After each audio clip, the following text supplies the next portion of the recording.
नमस्कार बच्चों, बीए तृतीय वर्ष हिंदी के विद्यार्थियों का स्वागत है मेरी कक्षा में। बच्चों, आधुनिक काल के जो हमने विभाजन किया था, भारतेंदु युग, द्विवेदी युग और उसके बाद छायावाद, तीनों की विशेषताएं आपने पूर्व वीडियो में जानी। आज हम जानेंगे बच्चों कि जो हिंदी साहित्य के अंदर प्रगतिवाद जो आया, जिसको हम प्रगतिवादी युग कहते हैं, उसका नाम कैसे पड़ा। उसका नाम ऐसे पड़ा बच्चों कि विश्व के अंदर समस्त लेखकों को लेकर फ्रांस के अंदर सन 1934 में एक प्रगतिशील लेखक संघ की स्थापना हुई। उसी आधार पर हमारे भारतवर्ष में सन 1936 के अंदर प्रेमचंद की अध्यक्षता में प्रगतिशील लेखक संघ की स्थापना हुई और 1937 में इसके दूसरे अधिवेशन में रविंद्रनाथ टैगोर को इसका अध्यक्ष बनाया गया था, क्योंकि प्रेमचंद की मृत्यु हो चुकी थी। ये जो हमारा प्रगतिवाद है, ये पूरा का पूरा, सबसे पहले आप एक विचारधारा को समझ ले कि ये कार्ल मार्क्स की विचारधारा पर आधारित है। साम्यवाद का बहुत बड़ा नेता जो रूस में हुआ था, उसने बहुत बड़ी क्रांतियां वहां पे की थी। किसानों और मजदूरों की बहुत बड़ी बड़ी क्रांतियां वहां हुई थी, बाल सेविक और मैन सेविक।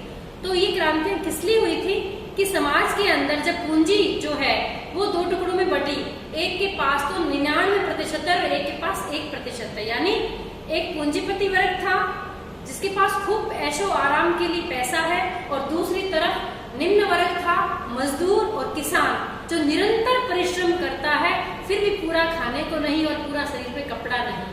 तो ऐसी स्थिति में वहां क्रांतियां होने स्वाभाविक थी।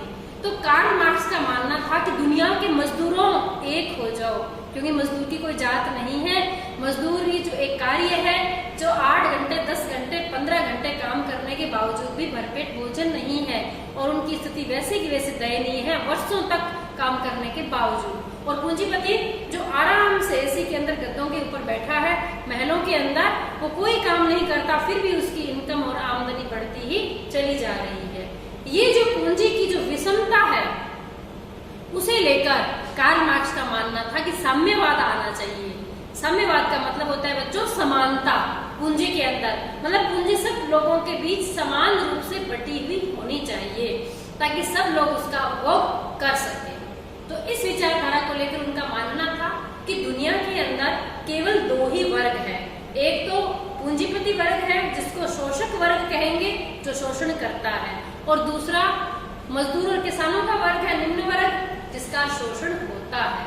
शोषक और शोषित, पूंजीपति और मजदूर 2 ही वर्ग उन्होंने माने।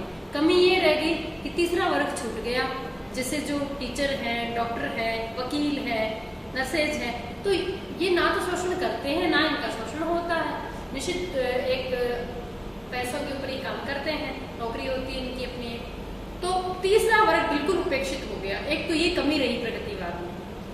दूसरा ये था बच्चों कि साम्यवाद तो आ जाए, लेकिन आज आप मोहल्ले के 10 व्यक्तियों को, 10 घरों के 10 व्यक्तियों को बुलाकर सबको 10-10 लाख की पूंजी दे दो और उनको आप कहो कि आप साल भर बाद हमें इसका जो भी करो बताना।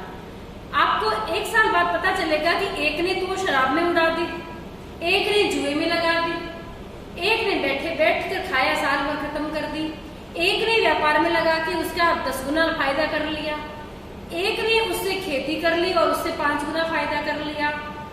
तो हम ये देख सकते हैं कि प्रत्येक व्यक्ति की बुद्धि का जो स्तर है, काम करने का जो स्तर है शरीर का, वो समान नहीं है, योग्यताएं समान नहीं है। ऐसे में साम्यवाद कभी नहीं आ सकता। लेकिन हाँ, जो समाज की जबरदस्त विषमता है कि एक तरफ तो इतना पैसा और एक तरफ कुछ भी नहीं, उसमें तो कुछ होना चाहिए।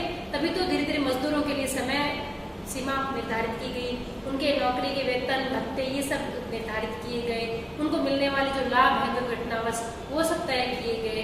तो अब उतना आक्रोश नहीं रहा। तो ये पूरा पूरा इस विचारधारा पर आधारित था हमारा प्रगतिवाद। तो इसकी मुख्य विशेषताएं क्या है? पहली विशेषता है कि मार्क्सवादी विचारधारा है इसकी पूरी की पूरी, जो मैंने आपको समझाई।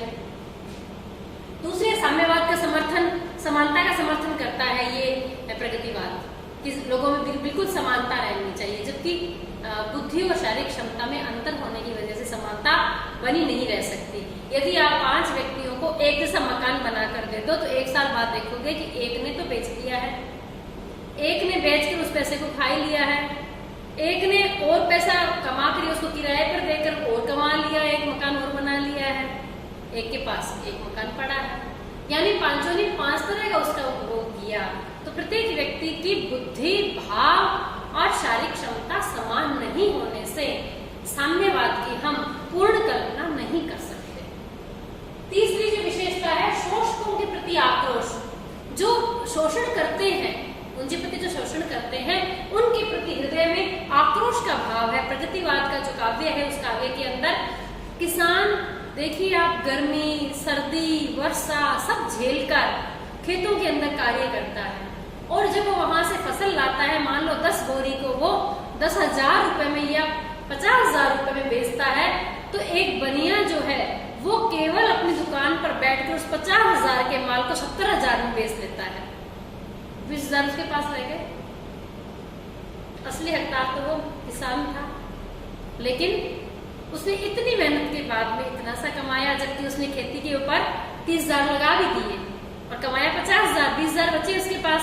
और यहाँ इसने इस तरह से, या बहुत सारे मिल मालिक होते हैं, तिलहन को खरीद लेते हैं औने पौने भाव पर और फिर उसको बहुत ऊंचे भाव में बेचते हैं। तो वो उन्होंने बिना कम मेहनत करके भी वो बहुत ज्यादा कमा लेते हैं। तो पूंजीपतियों के प्रति जो शोषक हैं, उनके प्रति आक्रोश का भाव इस कविता में हमें नजर आता है। जैसे दिनकर है, रामधारी सिंह दिनकर, वो प्रगतिवादी का कवि है।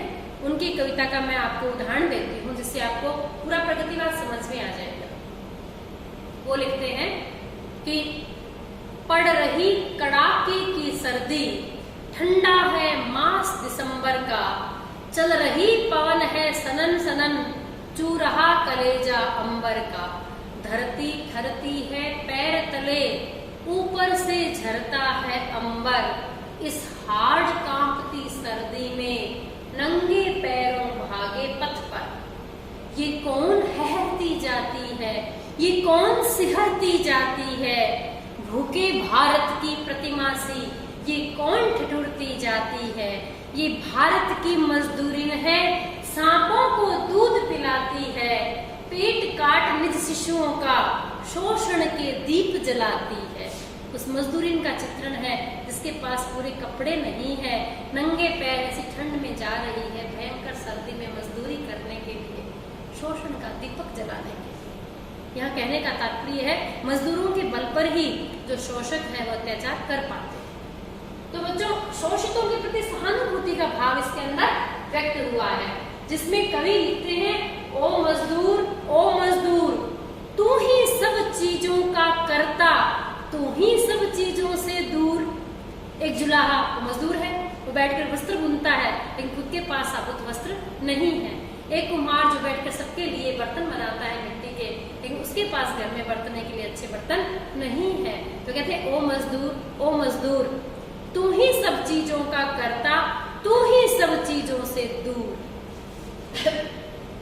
किसानों और मजदूरों का चित्रण किया गया है प्रगतिवादी काव्य के अंदर, कविताओं के अंदर, और पूंजीवाद का जबरदस्त विरोध इसके अंदर किया गया है कि वो किस प्रकार से महल झुकाए हुए और वो किस प्रकार आराम से बैठे हुए होते हैं। कैसे मालिक जब तेल फुलील बहाते हैं, निराला ने लिखा है, और दूसरी तरफ बेचारे मजदूर जो रोटी को ही तरस रहे हैं।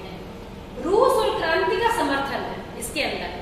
रूस के अंदर जो क्रांति हुई थी, क्योंकि हमारा प्रगतिवाद का आदर्श तो रूस की क्रांति है, रूस का कार्ल मार्क्स की विचारधारा है, तो रूस का और क्रांति का दोनों का ही समर्थन जो है वो आपको इस काव्य के अंदर मिलेगा, जिसमें वो कहते हैं कि कवि तुम ऐसी तान सुनाओ जिससे उथल पुथल मच जाए। क्रांति के समर्थक हैं ये सब कवि। और एक तरफ लिखते हैं कि लाल रूस है ढाल साथियों सब मजदूर किसानों की, और लाल रूस का दुश्मन साथी दुश्मन सब इंसानों का। मतलब कि जो रूस है ना, वही किसानों की ढाल है, वही मजदूरों और किसानों के लिए लड़ रहा है, और जो रूस का दुश्मन है वो मानवता का दुश्मन है। परंपरा और पारंपरिक मूल्यों का विरोध किया है बच्चों।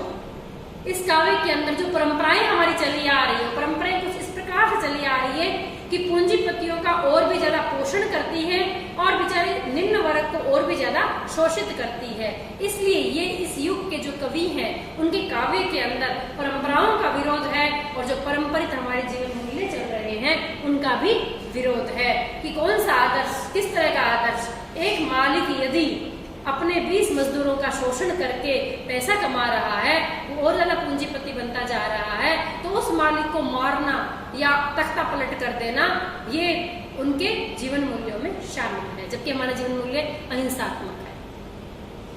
नारी चित्रण। बच्चों, इस युग में स्त्री के बदलते हुए स्वरूप का विवेचन किया गया है। जो खेतों में काम कर रही है, जो मजदूरी कर रही है, वह तोड़ती पत्थर मैंने उसे देखा, इलाहाबाद के पथ पर निराला लिखते हैं एक मजदूर इनका चित्रण करते हुए। और बड़ा ही मार्मिक चित्रण है कि जो देखते हुए देखा उसने मेरी तरफ, तो मतलब